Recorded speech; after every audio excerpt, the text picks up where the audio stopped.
je m'excuse. Le septième jour, vous le ferez 7 fois, le tour de la ville.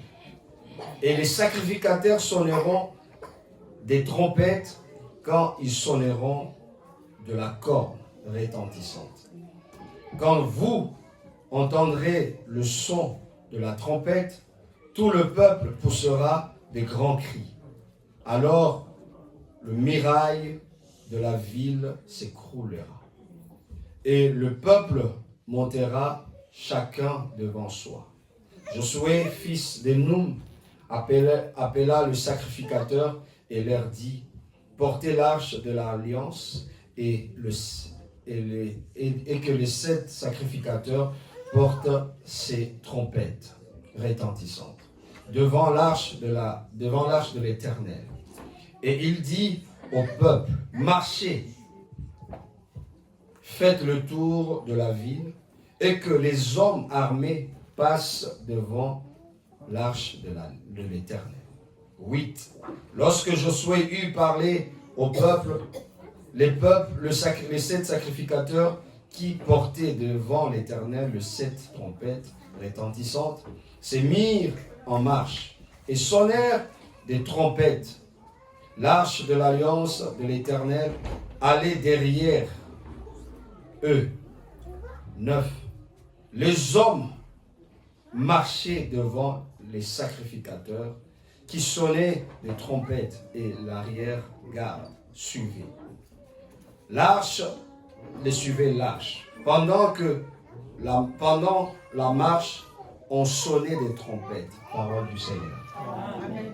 Parole du Seigneur. Amen. J'ai lu dans Luc chapitre 18, verset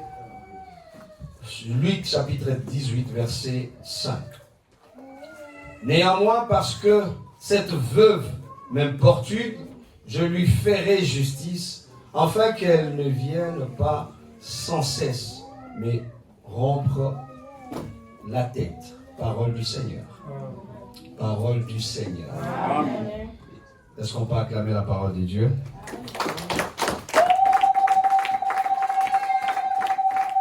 Nous pouvons reprendre place. Amen. Amen. Que Dieu soit béni. Amen. Parce que tu es là. Amen. Ah, j'ai dit que Dieu soit béni parce que tu es là. Amen. Ok, je crois que nous étions ici pendant une semaine. Nous sommes en train de chercher la face de Dieu. Nous sommes en train de prier Dieu en faveur de nos familles et de nos vies. Alléluia. Amen. Et nous avons parlé de Jéricho doit tomber. Et il y a eu des orateurs qui se sont succédés en ces lieux pour apporter ce grand message afin que nous puissions tous voir les Jéricho de nos vies tomber. Amen. Et j'aimerais dire à une personne ou à une famille que nous devons savoir qu'il y a des Jéricho dans nos vies. Chaque famille ou chaque personne a des résistances des fois qui se présentent devant lui. Amen. Et à cela, j'aimerais dire que Dieu, dans chaque service, il nous demande de faire des choses. Alléluia. Amen. Il le fait pourquoi? Parce qu'il y a des besoins. Le besoin, c'est Dieu qui les voit, ce n'est pas vous et moi qui les voyons. Est-ce que je parle à quelqu'un? Amen. Vous devez savoir quand Dieu il présente une situation où il présente un travail que nous devons accomplir, ce n'est pas parce que toi tu as demandé. Dieu le fait parce que lui, il veut faire quelque chose dans ta vie. Amen. Je peux vous dire, ce peuple d'Israël, il savait que Jéricho existait. Mais il ne savait pas que Jéricho pouvait être un obstacle. Mais pour que, bien aimé, cette fois-ci, celui-ci avance, que celui-ci puisse aller plus loin, il devait passer par Jéricho. Amen. Il devait renverser Jéricho. Est-ce que je parle à quelqu'un? Donc c'est pour dire que dans ton chemin, il y a des choses qui sont des Jéricho, mais que Dieu veut que tu passes par là pour le faire descendre. Ou pour le faire tomber. Alléluia. Amen. Et ici, dans cette histoire, nous savons tous que Jéricho était là. C'était une ville. Et je me dis, de la même manière qu'on s'est dit, lorsqu'il y avait la mer Rouge, Dieu pouvait prendre le chemin le plus court de 3 jours pour ramener son peuple à Canaan. Mais Dieu n'a pas voulu. Amen. Amen. Et Dieu, pour lui, c'est que tu dois passer seulement par Jéricho. C'est pour te dire qu'il y a d'autres chemins.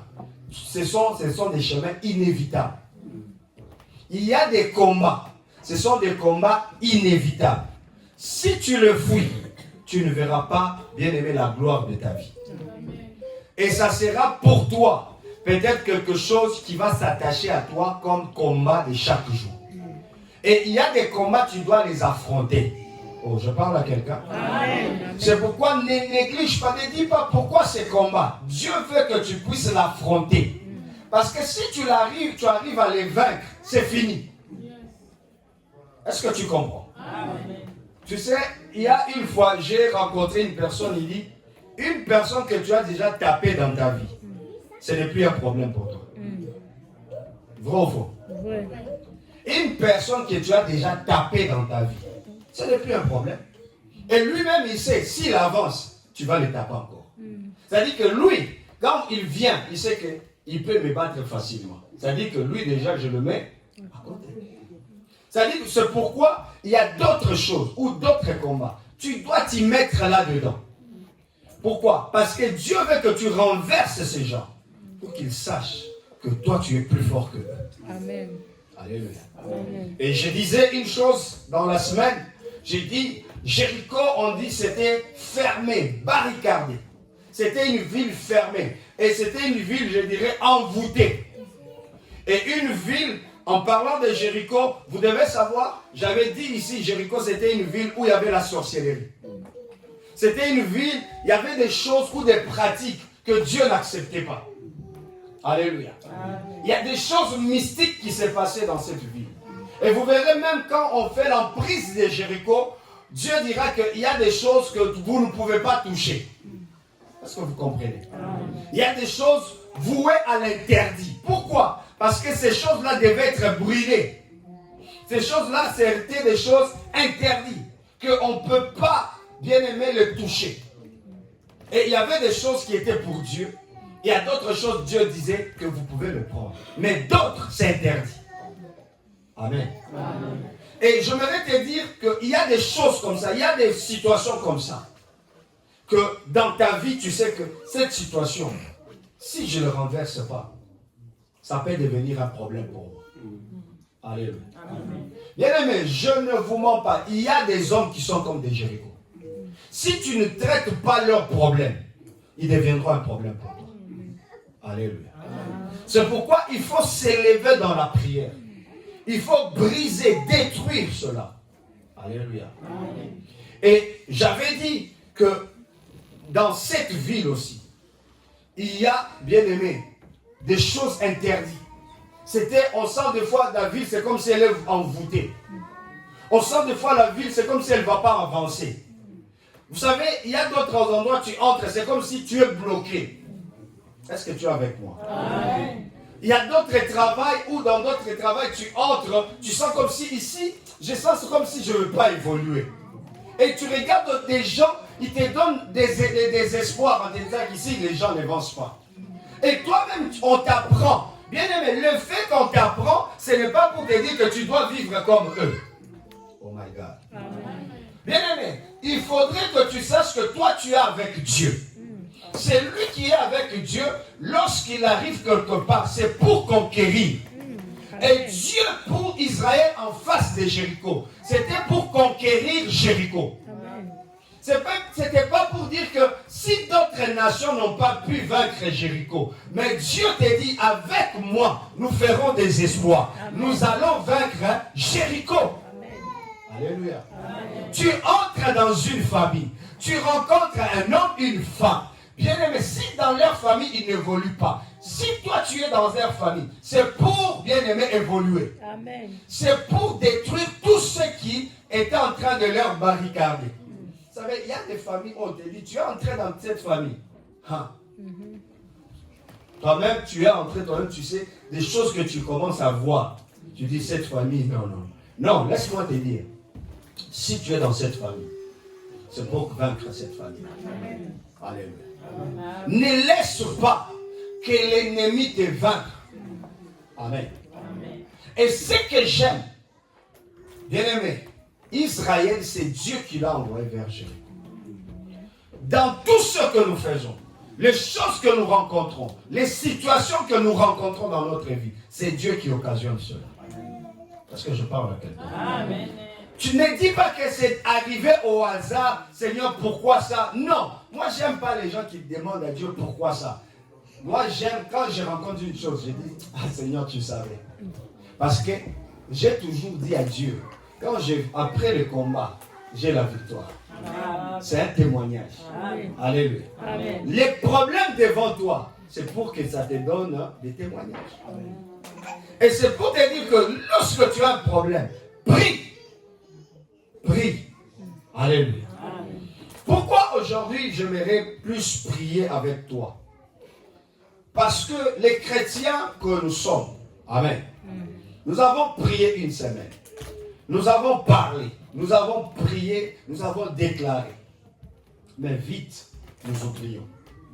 C'est ça le problème. Alléluia. Amen. Et j'ai commencé à lire, à relire ces passages. Je disais, Seigneur, qu'est-ce que je vais apporter à ton peuple? Amen. Qu'est-ce que je peux dire encore? Parce qu'on a prié avec tout. Mais Dieu dit, non, il y a encore des choses. Il dit, je pouvais donner la victoire à Israël en un seul jour. Est-ce que tu es là? Amen. Je pouvais donner la victoire à Israël en un seul jour. Mais pourquoi je n'ai pas donné Israël la victoire en un seul jour? Alléluia. Amen. Posons-nous la question. Pourquoi Dieu n'a pas donné? Dieu, il est Dieu. N'est-ce pas? Dieu, il est Dieu. Déjà, il dit à Josué, je livre entre tes mains, qui? Jéricho. Mais lorsque tu livres Jéricho entre mes mains, c'est si facile. Ça dit que même dans une journée, je peux battre Jéricho. Je peux renverser Jéricho. Mais pourquoi Jéricho? Je dois faire le tour de Jéricho 6 jours. Et le 7e jour, je fais encore 7 tours. Amen. Amen. Alléluia. Amen. Pourquoi le 7e jour? Maman, tu ne peux pas séparer le couple comme ça. Prends l'enfant, tu le mets à côté de ses parents. Papa, rentre du côté de ta femme, s'il te plaît. S'il vous plaît, papa. Amen. Amen.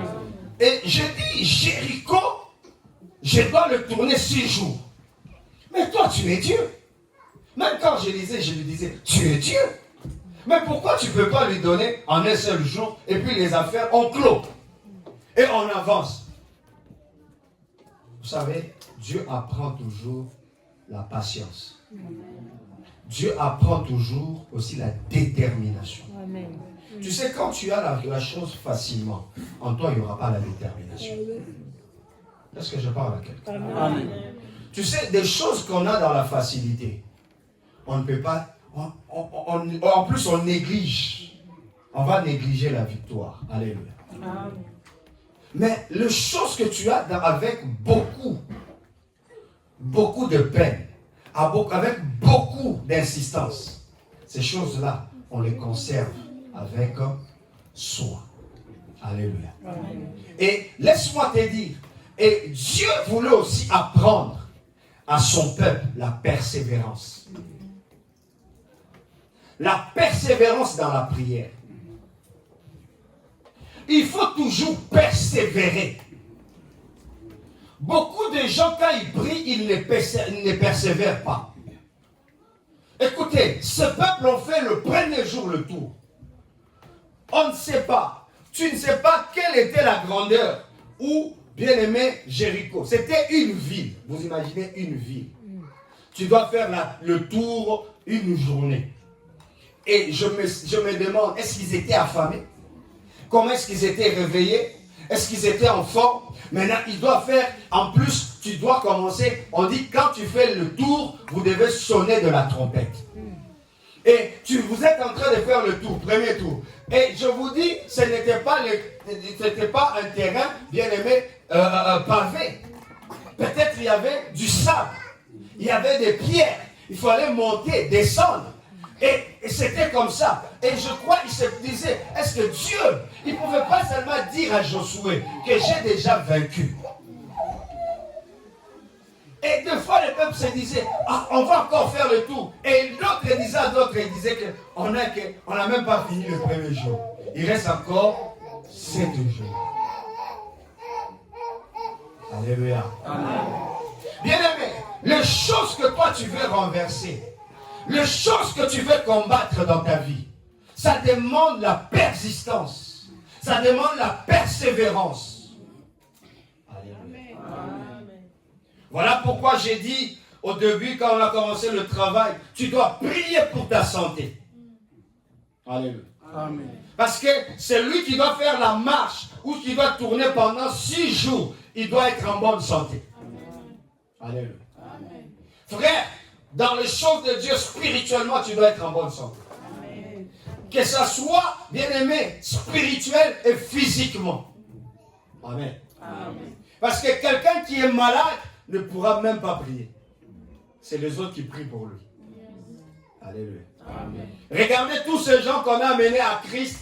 Ce n'est pas eux qui demandaient la guérison. Mais des fois, ce sont leurs frères qui demandaient la guérison. Alléluia. Amen. J'aimerais dire à une personne qu'il est très important que pour faire le tour, tu dois être en bonne santé. Amen.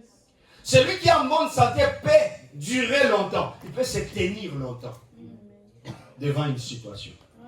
Alléluia. Amen.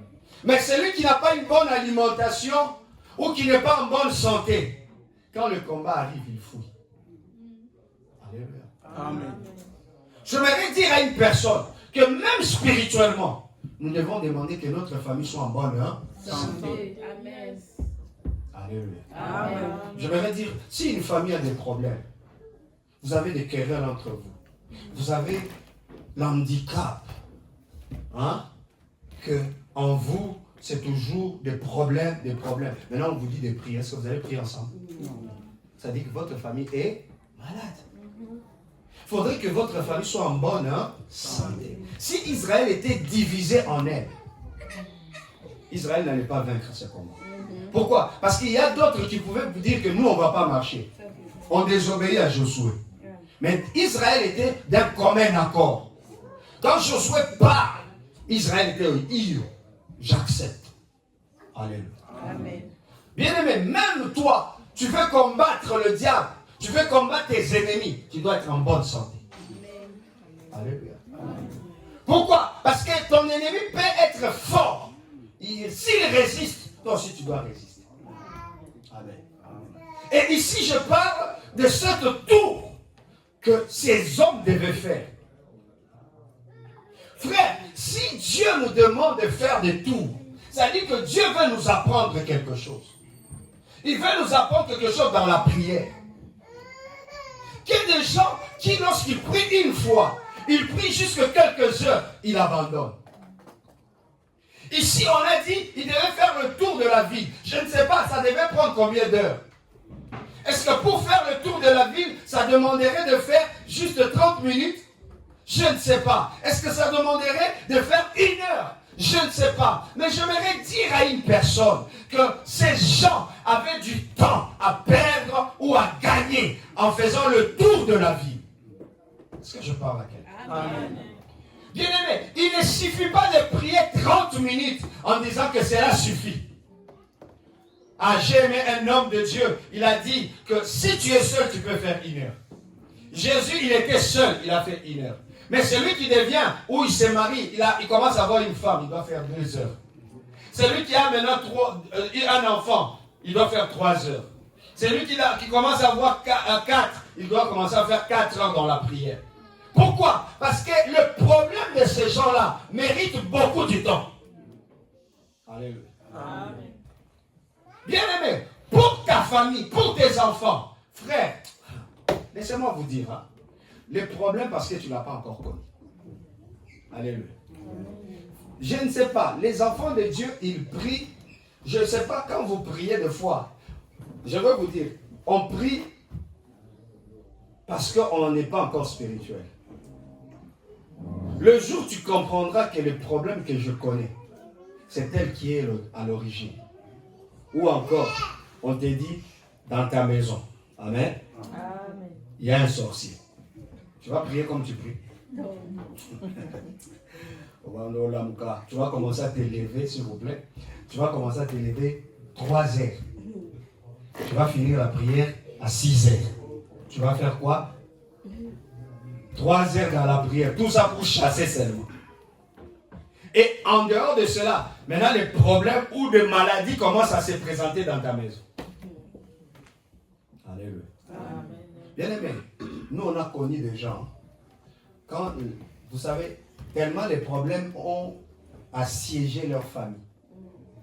Ils n'ont plus voulu habiter chez eux. Mais ils sont venus habiter à l'église. Mais là, des gens qui ne connaissent pas des problèmes, ils peuvent se dire que qu'est-ce qui les arrive? Ils vont aller habiter à l'église. Frère, ils sont allés habiter à l'église pas par plaisir. Ils sont venus prier, non pas par sentiment, parce qu'ils ont des problèmes. Alléluia. Amen. Et avec Dieu, ce qui est bien avec notre Dieu, Dieu nous prépare. Quand Dieu nous fait parler ou nous montre de telles choses, c'est pour nous préparer de ne pas quoi? De ne pas être faible devant des situations. Parce qu'il y a des gens, quand les problèmes arrivent, ils sont faibles. Amen. Frères, sœurs dans l'église, peuple de Dieu, ramassez-moi de votre samedi. Donc, j'aimerais dire, si nous venons prier dans cette église, je ne veux pas que vous puissiez dépendre de moi. Est-ce que je parle clairement? Amen. Nous voulons être des disciples de Jésus. Qu'on nous apprenne comment nous devons rester longtemps dans la prière. Est-ce que je parle aux gens? Amen. Lorsque les problèmes t'arrivent, tu peux durer avec toi-même même 2 heures. Tu te bats avec les problèmes. Et lorsque l'évangéliste peut venir, on peut faire avec toi maintenant 4 heures. Est-ce qu'on comprend? Mais si je viens, tu n'arrives même pas à faire 30 minutes. Tu vas peser sur moi. Est-ce que je parle à quelqu'un? Amen. Tu seras pour moi comme une charge. Et tu seras pour moi une pierre d'achoppement. Pourquoi je vais dire cela? Écoutez, il est arrivé de fois, Christ, quand il entre dans des maisons, il chassait tout le monde. Vous savez pourquoi il chassait les gens? Parce que ces gens-là, ils pouvaient faire obstacle à sa prière. Amen. Amen. Parce qu'ils étaient faibles dans la prière. Faibles dans la foi.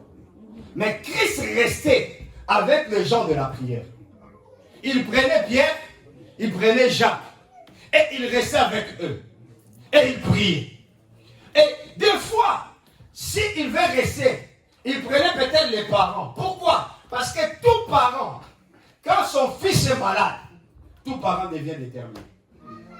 Alléluia. Amen. J'ai toujours aimé la femme. Des fois, nous les hommes, on se croit tout déjà arrivé. Alléluia. Amen. Mais la femme, quand il y a une situation dans sa maison, elle ne va pas se donner du repos. Dans la prière. Je parle dans la prière. La femme, elle s'élève, elle prie. Lorsque l'homme dort, la femme s'élève, elle prie. Elle reste longtemps dans la présence de Dieu pour chercher la face de Dieu. Si une femme ne sait pas chercher la face de Dieu, c'est un problème pour nous. Alléluia. Amen.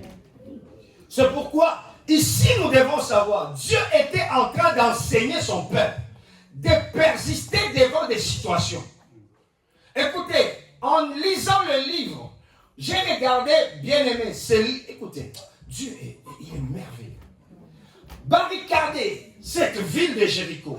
Écoutez, des villes qui étaient construites hier, c'était des forteresses. C'était des murs costauds. Ce n'étaient pas des petites murs que nous avons ici. C'était des gros pierres. Et on dit Jéricho, écoutez, ce n'était pas une mur seulement. Je ne sais pas si vous avez déjà vu la prison de Makala. Vous avez déjà vu cela. Et Jéricho était barricadé comme ça. C'est-à-dire qu'il y avait 2 murailles.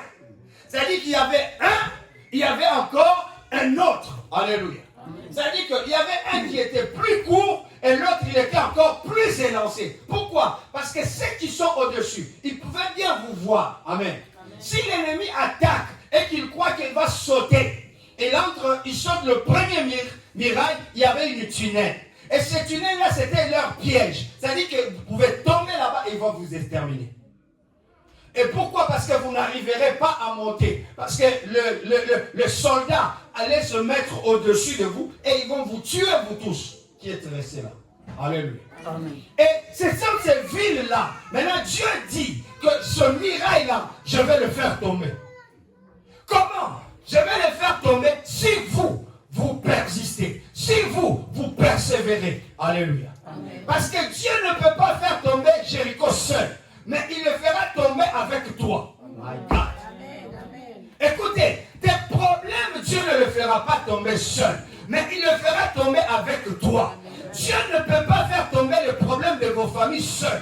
Mais il le fera tomber avec toi. Alléluia. Voilà pourquoi ce passage dit, avec Dieu, nous ferons quoi? Des exploits. C'est-à-dire qu'il ne dit pas que seul Dieu fera des exploits. Non, il dit avec Dieu. C'est-à-dire que Dieu s'associe à toi. Frère, sœur dans le Seigneur, il faudrait voir ta vie. Il faudrait revoir ta vie de prière. Est-ce que tu es une femme qui persévère? Est-ce que tu es un homme qui persévère? Lorsque le problème arrive, tu pries une fois et tu abandonnes, tu oublies. Frère, tu ne vas pas vaincre les problèmes comme ça. Alléluia. Amen. Les gens qui prient pour une situation une seule fois dans leur vie et ils disent que Dieu a fait. Frère, il y a d'autres choses que Dieu te demande, que tu puisses persévérer. Amen. Amen. Alléluia. Amen. Pourquoi Dieu exige la persévérance? Maman Higuette, la persévérance produit la foi. Oh, je parle à quelqu'un? La persévérance produit la foi. Si tu pries aujourd'hui, tu pries demain, tu pries le lendemain, ça va produire la foi en toi. Tu vas commencer à croire et à voir les choses agir ou bouger. Je suis en train de croire que lorsque, bien aimés, ils ont fait le premier jour, il y a d'autres qui se disaient, vous savez, hein, des fois quand vous marchez, il y a d'autres, des fois, tu vas commencer à dire, hey, tu vois, le mur commence à bouger. Hein? Je crois que d'autres donnaient maintenant l'espoir. Quand ils marchaient, ils disent, oh, tu vois que ça bouge, jusqu'au le premier jour. Oui. Pourquoi? Parce que Dieu donne la foi. Il dit que si on prie encore, on marche encore demain, on risque de ne même pas faire 6 jours. Ça va tomber. Amen. Mais le problème, c'est quoi? Dieu veut te voir persévérer. Amen. Est-ce que tu persévères pour ton problème? Est-ce que vous persévérez sur ce qui vous arrive? Alléluia. Bien aimé, les problèmes, ça arrive, mais un jour ça doit partir. Yes. Les situations, les maladies, ça arrive, mais ça doit partir. Aucune situation ne peut rester éternelle comme Dieu. Non, non. Il n'y a que Dieu qui est éternel. Amen. Amen. Il n'y a que Dieu qui est éternel. Amen. Mais toute situation qui est sur la terre, elle a un début et la fin. Alléluia. Amen. Alléluia. Amen. Bien aimé, ne dites pas que cette histoire va me tuer. Non. Dites-lui, tu as commencé, mais tu finiras. Amen. Tu finiras comment? Parce que moi aussi, je vais persévérer. Amen. Jusqu'à ce que je vais te vaincre. Amen. Alléluia. Amen. Et je vous dis, c'est comme ça que la Bible nous parle dans ce livre de Luc, chapitre bien-aimé, 18. Si tu lis ce passage, cette femme était veuve. Elle venait demander qu'on lui fasse justice devant le roi. Bien-aimé, devant un homme, un humain comme toi et moi. Il a dit non. Tu nous feras justice. La Bible dit cette femme ne se fatiguait pas. Elle connaissait, elle demandait ses droits. Bien-aimé, spirituellement, tu as des droits. Amen. Jésus t'a déjà libéré. Amen. Jésus nous a déjà donné la victoire. Amen. Et il y a d'autres situations que tu regardes. Vous savez, il m'arrive de fois, il y a d'autres situations, quand j'arrive, je parle à Dieu, je dis, au commencement, il n'en était pas ainsi. Alléluia. J'ai dit à Dieu, Seigneur, tu ne m'as pas promis ça. Tu ne m'as pas promis ça. Et moi, j'ai toujours dit à cette église, lorsque tu pries, tu dois prier selon la vision aussi, la demande de Dieu pour cette église. Dieu m'avait parlé, hein, Papa Rachidi, Papa Massola. Dieu m'avait dit ceci, qu'il me donnera la stabilité. Et moi j'ai toujours dit, la stabilité, ce n'est pas seulement moi. Vous aussi, dans vos prières, vous devez demander la stabilité. Tu n'as pas une stabilité. Dis à Dieu, jusqu'à ce que tu me donneras la stabilité. Alléluia. Amen. La stabilité ne viendra pas en parlant. La stabilité viendra, Marthe, en priant. En disant à Dieu, je ne suis pas stable spirituellement. Je ne suis pas stable physiquement. Bien-aimé, dans le domaine de travail, tu n'es pas stable. Dis à Dieu, je ne suis pas stable. Persévère dans cela. Alléluia. Qu'est-ce que tu désires? Qu'est-ce que tu veux? Que tu dois insister devant Dieu. Ton fils est malade. Ta fille est malade. Ton mari est malade. Ton frère est malade. Persiste dans la prière. Dis à Dieu jusqu'à ce que tu vas les délivrer. Alléluia.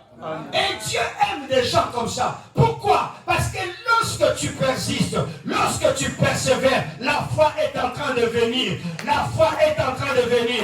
Et la foi invite le miracle. La foi invite Dieu. La foi invite Dieu. La Bible dit, sans la foi, il est impossible de lui être agréable. Et Dieu aime les gens. Il aime des femmes qui ont la foi. Ton travail ne marche pas. Ton business ne marche pas. Dis à Dieu, je persévère jusqu'à ce que ça va marcher. Quelqu'un te dit ça ne va pas marcher. Dis-lui, moi je crois, ça va marcher. Même si tu vas demain, il n'y a rien. Mais toi retourne, dis à Dieu, demain j'y serai. Dis à Dieu, le lendemain j'y serai. Pourquoi? Parce que ta foi va produire des effets. Alléluia. Amen. Ne te laisse pas, bien-aimé, influencer par tes pensées négatives. Un homme de la foi, il ne donne pas accès, bien-aimé, aux pensées négatives. Écoutez, il y a des gens qui interdisaient Bartimée. Ils disaient à Bartimée, laisse. Bartimée disait que toi, tu ne me connais pas. Cet homme, je l'ai cherché. J'ai entendu parler de lui. Bien-aimé, ta situation, il n'y a que Dieu qui peut le guérir. Il n'y a que Dieu qui peut donner la solution. Et ces gens savaient de quoi Dieu était capable. Parce qu'ils avaient vu Jourdain se diviser par deux. Bien aimé, si tu connais ton Dieu, tu ne vas pas te fatiguer. Je connais le Dieu que je prie, ma maïquette. Je le connais. Même si les situations persistent, même si les situations sont telles qu'elles sont, je sais qu'un jour mon Rédempteur est vivant. Il s'élèvera en dernier. Lorsqu'il va s'élever, je vais maintenant commencer à chanter un cantique nouveau. Et mes ennemis, je vais les regarder. Je vais les regarder. Et je vais me moquer d'eux. Comme ce jour-là, Aman était bien-aimé, resté sur la croix. Et Mardoché se moquait devant lui. Il se disait, je t'avais dit quoi? J'ai un Dieu. J'ai un Dieu.